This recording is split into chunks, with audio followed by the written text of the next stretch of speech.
I mean, come on, no one plans to get sick. And yet, here we are. My name is Matthew Zachary. I survived cancer, a stroke, and COVID-19, and I'm still here. I also survived our broken healthcare system, and I want to help you survive it too. So let's go make healthcare suck less together, because we're all out of patience.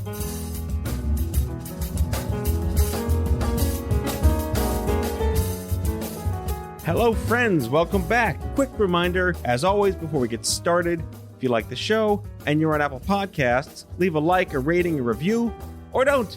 Either way, today's theme is Don't Start a Charity, a Cautionary Tale, or So You Already Started a Charity. Calgon, take me away with my special guest, Elizabeth Woolfe, veteran nonprofit consultant, unmatched Sherpa guide in the business management organizational culture of charity. Full disclosure, Liz has saved my ass more times than you know. As strategic counsel to stupid cancer during the latter half of my tenure, she's one of my best friends in the world. You're in for a treat. Man, I've been looking forward to this show for how long have I known you? Anyway, Don't Start a Charity with Liz Woolfe, how the sausage is made, and if you've already made the sausage, what to do with it. Welcome to Out of Patience. Am I supposed to talk now? That was your cue. Thanks for being here, whatever. Monty, what do we got for her? What's behind the green door? Yes. It is a pleasure to be here. I have been waiting for this pretty much all my life. Oh my God, never meet your heroes though. I'm going to ruin you. You've known me a long time, so I've already ruined you. Met you. Well down that ruined rabbit hole. For the listeners, Liz and I go back. She saved my life professionally several times. I owe her many things. She's watched my kids grow up. She's a big sister to me after God knows how everything happened in the last 15 years. But this is a very special show because we've been kvetching for years about how difficult it is to run a nonprofit, let alone start a nonprofit. And the goal for today, for this exciting episode of Please Don't Do This, is to really get a sense of what it means, what it takes, what's at stake, and that it isn't some willy-nilly thing to do because the IRS makes it way too easy to get a tax status. Is that correct, Liz? I would say that's pretty correct. So you got started in the 90s. Remember the 90s? No. I tend to brush those off too. But what first got you into the nonprofit universe? Well, I've been a nonprofiteer for my entire career, except for one very brief foray into the for-profit world, which I like to call the dark side. I believe very strongly that being a nonprofit person is something that you're sort of born to. I don't know that it ever occurred to me not to do work that felt good to me and also did good for others. So for me, it was just a very natural way of life. And I think what drew me to do what I do now is having spent 25 plus years in the nonprofit space, working for other people, observing and learning. I knew that I could take all of those skills and all of that experience and apply it and help leaders be better leaders and organizations be better organizations. So it was a nice path to get me to where I am today. It's like the opposite of Rolling Stone gathers no moss. Like we are so moss laden at this point with experience. Exactly. So much moss. That's our band name. We're so much moss. Good night, Cleveland. Oh my God. I digress. Sorry to the listeners. So in the 90s, in the nonprofit space, there were many sectors. There was HIV, there was cancer, there was drunk driving. How did you decide where you would plug in?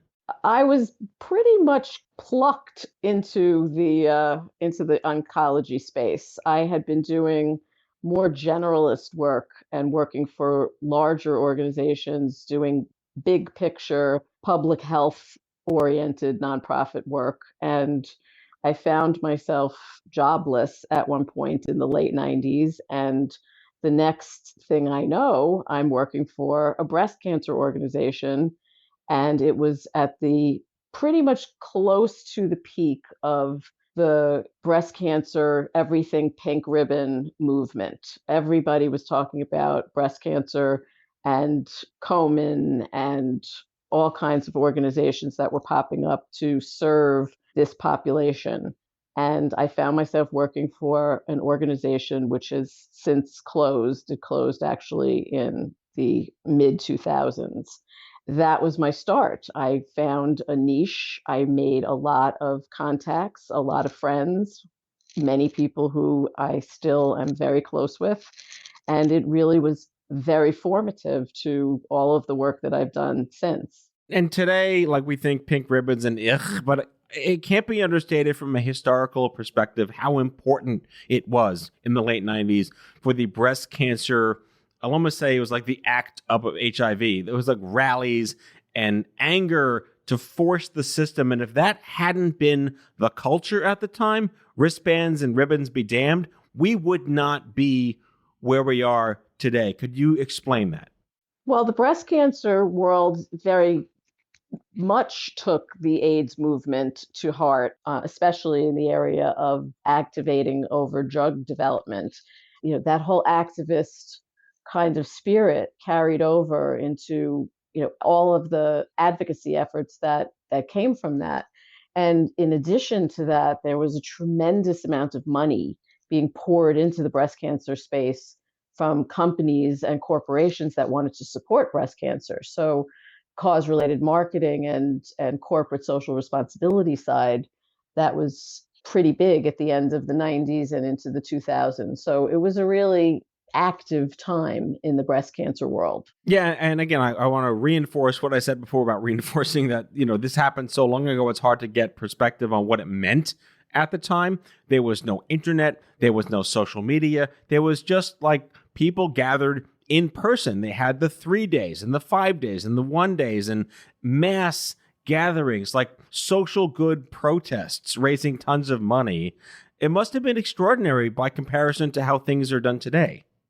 It's funny because when you're going through it, I don't think you realize how extraordinary it is. But looking back, it was one of the highlights of my career, certainly to be part of all of that and to recognize that that kind of real activism that generates everything that comes after it doesn't happen all the time. I mean, we didn't know that at the time that was what was happening, but it was. Yeah, and I would contend, again, let's take the cultural anthropology nerd hat for a second. I think that level of citizen activism and literally rallying millions of people to one specific thing paved the way to recognize that so many things could happen because of that. What I mean is it gave way to Livestrong as this national unity platform of survivorship that then started to talk about other diseases like testicular and colon cancer. And then Katie Couric got involved when her husband unfortunately passed away. Do you think that the implications of the breast cancer community writ large in the 90s became a cultural effect in this country? Oh, most definitely. I mean, people refer to that all the time as very important to all of the subsequent kinds of advocacy efforts that come up. And I know that people were forming organizations then, but I think that it really took off after that. Knowing what we're here to talk about today, we can point our fingers at the breast cancer movement and blame them, but I don't know that it was solely breast cancer. I think it was a perfect storm of activism that was happening around issues like survivorship and like patient care and access to treatment and things like that. Fights that we're still fighting now and issues that we're still grappling with. But what happened as a result of that was the creation of all of these people who wanted their own little area that they could fight from. Really was the Lutheranism versus Church of England. Like, you're doing it this way, but we want our napkins to be blue. And this cottage industry of like, don't piss on my lawn because only I can do this way, without airing any dirty laundry. Everyone was trying to face the same direction, but it did create so many splinters. And then it became really easy to get a 501c3 tax status that it wound up diluting so much, don't you feel? I think that that's two kind of separate things. The legal side of it, being easy to do doesn't mean that you should do it. And we'll talk a little bit more about that a little later. But I think that everybody felt like they had to tell their story. And it wasn't, in some ways, it was a very collegial group and a very collaborative atmosphere. But in other ways, it was a very selfish time where, everyone thought like their story and their take on it was the story and the take. And that was not necessarily the case.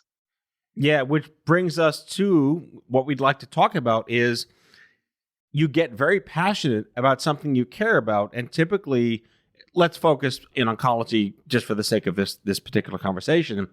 You get sick, your experience is horrible, and you want to make sure the next person's experience isn't as horrible. So your knee jerk is, oh, I'll just start a charity, raise money, and do this. I hate to make it sound so binary and linear, but I've gotten the impression over so many years that that's kind of just what people think. Well, I mean, you should know. I You did did it. it. Guilty as charged. Bum, bum, bum. But I feel like I did it with a degree of conscious ignorance. And I don't want to dunk on, like the bad things happen to people charity, which is, I think, very emotionally done in the moment when it's necessary. And I was, this, and my listeners to an extent know this, I was incubated, I was curated, I was taught and trained for 3 years by the likes of these historic luminaries that we've mentioned before, Randy Rosenberg, Andy von Eschenbach, Selma Schimmel. I didn't think it was necessary to do it until I realized I could for a purpose. I wasn't in this grieving moment of if only. And I'm not defending myself. Yes, I did it. I'm here. But I felt I had more intent and purpose and conscious intent. Well, I also think you had a niche that you knew needed to be addressed, that there wasn't anything there. I think it's very different when people, also consciously ignorant, don't look around and say, hey, this happened to me. I wonder if it happened to somebody else. And they started an organization that I could learn from or help or add to or raise money for or any number of those things. It's that mine is the best. My story is the best. And I'm going to do this regardless of what's going on around them that has led us to this point of saying, don't do this. It's a very crowded space. There's a lot of competition for resources and even people at this point. And I think that your story is a slightly different one. Well, I mean, I try to march to a beat of a different drummer, but like you said, you don't know you're doing it when you're doing it. And here we are all these years later. I feel it was the mistake that went right because I didn't know what I was doing. All I knew in that moment in 2004 through 2006 is I was one of the few agency creatives that could build a brand. And to me, that's another thing I've given many speeches about. You have given many speeches about. Our contemporaries have spoken about, which is the idea that to say nonprofit it's like syllables. It doesn't matter. You're starting a business. It happens to be a nonprofit. But if you don't think about it as a business with a plan and a brand and a budget and growth strategy, you're doomed to fail if you don't appreciate the unique dynamics that make a nonprofit different than a private sector. Would you talk about that? Well, I think to go back to you as the example, not only were you lucky, but you're also very smart because you understand the concept of nonprofit as business. It's not just, a side hustle. Many people think that it is, and they are very sorry. So, for anyone listening who's considering and has not yet perhaps started a nonprofit, let's go through some teachable moments to consider. Where would you start, Liz? Don't. No. Teachable moments. Well, I mean, now that we have the blessing of the internet, which, way back when I started, we did not have, you can actually look around really, really well and see what is happening out there in your desired space. So that would be my first strong recommendation, is to look around and see, is anybody already in this space? And if they are, what are they doing? What are they doing well? What might I do differently? What could I help them with? And, if there's room there for something or someone else. The other thing I would say is, if, many times people found organizations and it's, a bit of an ego thing, I would also recommend that you leave your ego at the door, because it isn't really going to serve you very well. Well said. I would also contend that you not just Google other organizations that may exist in your space, but Google how to start a nonprofit. That would be helpful as well. There are intricacies and nuances and lots of sedimentary layers of what do you do? What do your documents look like? What are bylaws? Who are your 3 board members? How are you getting funded? Are you Bill Gates? Probably not. You're probably not Bill Gates. Where's your money coming from? Are you begging on the corner with a grinder monkey? Are you writing grants? Have you ever written a grant for a pharma portal? Buy some wine. What else you got? I would say all of the above.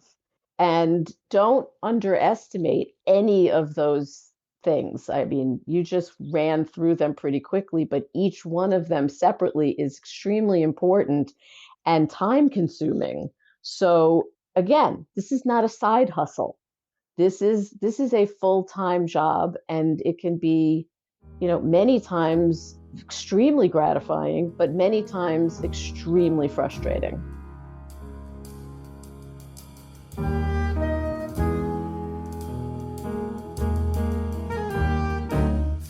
Back with our guest after the break.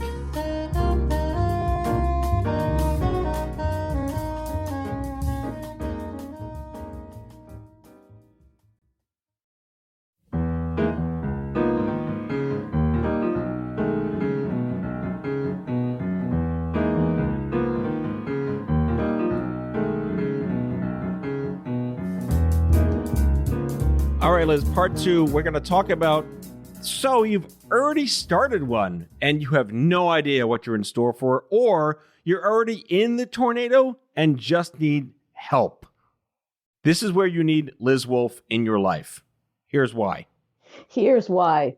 Well, I've made this part of my career, my post working for somebody else's career, into that of a nonprofit consultant. And the thing that I really love doing is looking at what nonprofits are doing and helping them do it better, more effectively, more efficiently, more impactfully, with better leadership, with better board, with an infrastructure, with improved and enhanced fundraising streams, pretty much everything that you need in order to survive and thrive. That's what I love doing, and that's what I do. So I really shouldn't be doing this podcast, because I shouldn't be talking about what you shouldn't do, because when you do things and you do them wrong, you need me. And so I don't really want to shoot myself in the foot any more than I already have. We don't want to ruin the demand market or destroy a demand market for Liz Woolfe. Thank you. I appreciate that.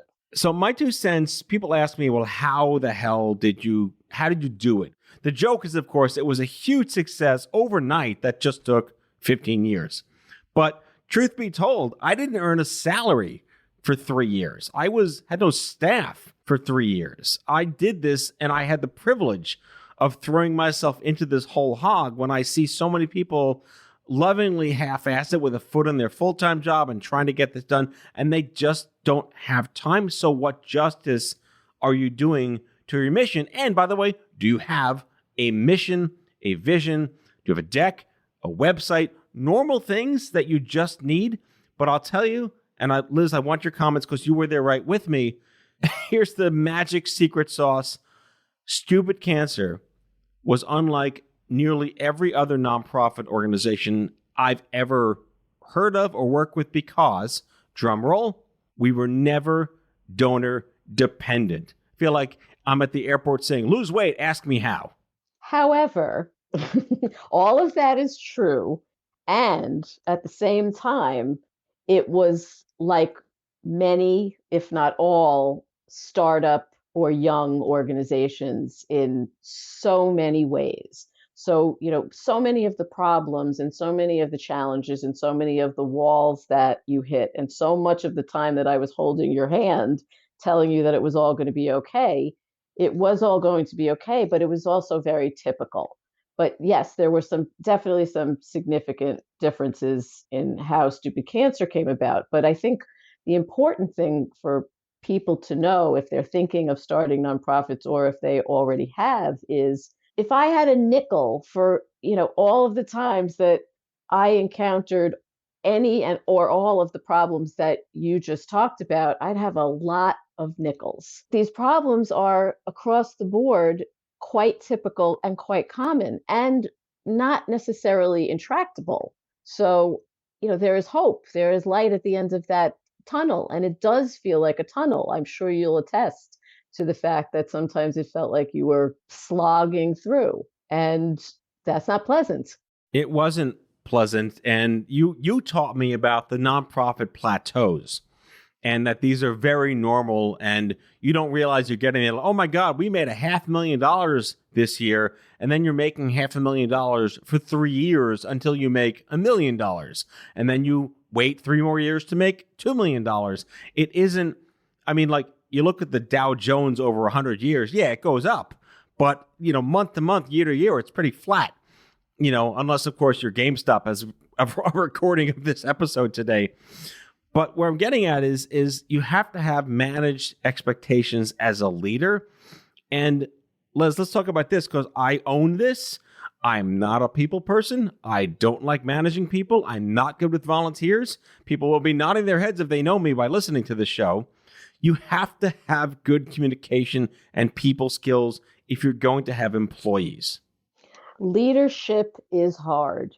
And let's think about it this way. If you're going into this having been something else, and then you decide you're going to found this organization and this is going to be your thing, you might not ever have been a leader. It's not like you're born knowing what to do in any of this. And I think that that is the thing that many founders find extremely challenging is, how do I do this when it's more than just me?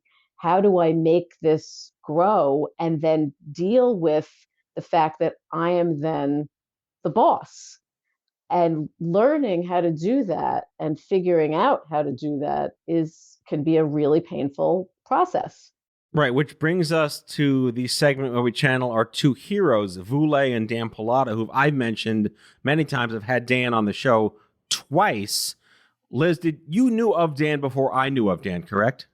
I knew of Dan. We met briefly during the breast cancer space time in my career, because that was when he had invented the Avon breast cancer rides and walks, and he was becoming the cause marketing guru.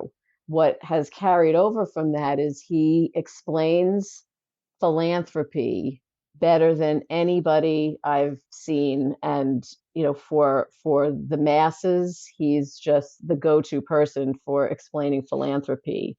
And, in terms of the other gurus, for me, I would certainly say Woolfe is one of them, because he writes with such humor about all of the craziness of the nonprofit space, but he also gets down and dirty and serious about some of the real issues that the nonprofit space is facing.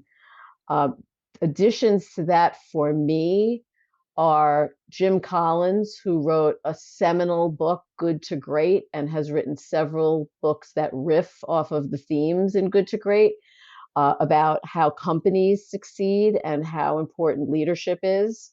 And he's my go-to for pretty much everything. And more currently, but as important to me, is Brene Brown, because she writes about leadership and she talks about leadership in a way that's just really special and organic and easy to grasp, and with stories that nobody can beat. Right. And rather than doing our own fanboy on Dan Pallotta. I will put a link in the description to the show I did with him, and you can visit danpallotta.org. And Woolfe has a blog called Nonprofit with Balls. Is that what it's called? No, it Nonprofit. used to be Oh, okay. it used to be Nonprofit with Balls. Now it's Nonprofit AF. We'll put links to that as well. I want to drop just another sort of a life hack to the cancer founders and executive directors out there, that back in the day, the pharma companies could just give money away. It was kind of unregulated, Wild West. I think I got a check for $100,000, like at coffee at Starbucks. Like that doesn't happen anymore because of good regulations. But in terms of understanding the nuances and almost like the micro minutia of relationship cultivation based on pipeline, how do you navigate a grant portal? Yeah, this is kind of scare tactics for people. But at the end of the day, there's such a subspecialty that no one can have coming into this industry that you just have to learn. Liz, you are the master of wine and grant portal. Go forth. Well, I hate a grant portal, but it's a necessity of life, unfortunately. And yes, I'm fondly recalling the days where you would talk to one of your pharma people about what you were planning to do, and the next day a check would appear magically on your desk to take care of whatever that program or that website or whatever it was that you wanted to develop. Those days are long gone, sadly. But there's a lot of support out there, pharma support, corporate support, but the looking for it, really the magic that has to happen in order for your groups to succeed. I'd have to say fundraising is challenging even under the best of circumstances. And if you're not a born fundraiser, you're going to have some issues with that. But I don't think that that's the thing that should either stop you or start you. It's just a piece of the puzzle. And it's a teachable moment. It's something you should be thinking about before you jump into the pool, is sort of, when are they going to put more water in the pool? So let's talk about transition and what do they call them? Succession planning or something? Succession. Because I recall when I was in LA on my way home from I think my third consecutive trip to LA, 3 weekends in a row, and I just decided I can't do this anymore. I texted my dad, and he sent me this, in his ultimate Uncle Lou, Mayor Lou wisdom, that something like stepping down is hard, but knowing when is harder. And this is kind of a very small, polite dig to people that don't know when it's time to quit. But I feel like I made the right decision at the right time. You were there to support me. You were my second phone call after Jessica, my wife. And you kind of did the Cher Moonstruck, Nicolas Cage snap out of it thing. But then you realized that I was serious. And you were so pivotal in helping me appreciate the gravity of someone of my visibility and legacy stepping down, that it's almost like a Harvard business study in doing it right. Can you talk to the listeners about how you approached this massive transition? Sure. So it might seem incongruous, since we were talking a little bit before about how to start an organization and what to be thinking of, to then be switching gears and talking about succession and transition. You're like, hey, I just got here. I'm not leaving yet. But really, succession and transition should be on the minds of organizations from day one, because honestly, you never know whether it's a situation like yours where it was time for you to go for a variety of reasons, or if, God forbid, something happens to you or someone that you care about, and it's necessary for you to pull back or leave for whatever reason, that organization, your organization, has to be ready for that. So this is something that most organizations never think about until they absolutely have to. And at that point, it's really a little late. But I think something that you probably know is I was thinking about succession and transition before you were thinking about succession and transition. So in my head, I was prepared. and I was prepared to implement what needed to be implemented for stupid cancer to go through that particular rite of passage. It's probably the most significant thing that can happen to an organization. And if it's not handled well, especially when it's involving a founder, it can be a real disaster. I am proud and happy to report that Stupid Cancer's transition was not a disaster. It's actually been a great success, and things are going swimmingly. And it seems like it was the right move for you. So I'm really happy about that. Yeah, and I talk about how, we had planned a year, but we got it done in like 5 months. And this, how to de-Velcro me, without breaking everything from the layers of infrastructure over all that time. It went phenomenally well, and you led that, and it was extraordinary, and I'm grateful for it. And I'm beyond thrilled that it is Stupid Cancer still there doing amazing things. I want to wrap by not just saying that you're the greatest life hack a nonprofit founder or leader could ever need or want, but do you have one or two nuggets for people listening that are struggling, especially during COVID as we tape this, on the, is it worth it? What should I do? Should I pause? It's a lot there, but any specific takeaways? Because I want to do another show with you about this. Well, we have a lot more to talk about, clearly, because we didn't even talk about the role of the board, which is a huge thing for organizations. And it's something that I really feel strongly and passionately about. So we'll save that for next time. But I think to sum up, if that's possible, is there's definitely space still left for people who feel that they want and need to start an organization, and they have a cause that they really believe in, and there's ways of being successful. I don't want to be a Dolly Downer about it, because I think that it's absolutely the case, but I don't want anybody to go into it thinking that it isn't hard work, and that a nonprofit isn't a business just like anything else. And if you could say to yourself, well, I'm not going to go out and start a business, then you have no business starting a nonprofit. Right. Well said. Well said. Well, again, I think our listeners are going to be interested in you and I reconvening for a very special episode of Silver Spoons, where we talk about nonprofit board management and culture. So I think we can end it here. We'll pick up then. Liz Woolfe, thank you so much for joining me. Long time coming. My big sister, I love you. Thank you. Thank you. That's all for today, folks. If you like the show, be sure to subscribe, leave a review, follow us on social, and tell all your friends to listen. Out of Patience with Matthew Zachary is a product of Offscript Media. Our executive producer is Matthew Zachary. Our senior producers are Jen Horangeff and Andrew McDowell. Darren Tunn is our production intern. It is recorded, mixed, and edited by Matthew Zachary. Our theme music is by the Mike Van Allen Quintet and by Mara. For advertising and media inquiries, email media@offscript.com.